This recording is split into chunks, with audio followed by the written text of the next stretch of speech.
Aabot sa 2 milyong pisong halaga ng mga ari-arian ang natupok ng masunog ang isang gusali sa Laloma, Quezon City kagabi. Hindi pa tukoy kung ano ang sanhi ng sunog. Ang mainit na balita, hatid ni Haji Rieta. Sunog ang ikalawang palapag ng gusaling ito sa may A. Bonifacio Corner, Abao Street sa Laloma, Quezon City nang madata ng GMA News mag-alas 9 kagabi. Ang nasabing bahagi ng gusali ay isang apartment kung saan may 4 na kwartong tinutuluyan ng ilang pamilya.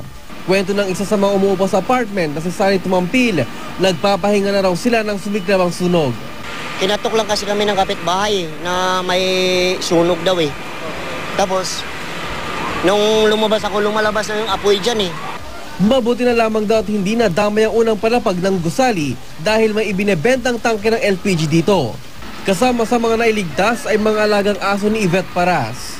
Nag-worry ka ba kanina? Opo, sobra. Bakit? Eh kasi aso po namin to eh. Kaya ganoon. Ayon sa BFP Laloma, nagsimulang sunog sa bakanteng kwarto. Umabot sa third alarm ang sunog na tumubok sa mga ari-ariang nagkakahalaga ng 2 milyong piso. Kailangan po may exit tayo palagi.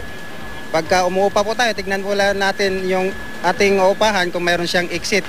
Bagaman kapansin-pansin ng mga nagkabuhol-buhol na mga kaawd ng kuryente sa kwartong ito, hindi pa naman daw siguradong ito ang dahilan ng sunog. Naideklarang far out ang sunog mag-alas 10 kagabi. Haji Rieta, GMA News.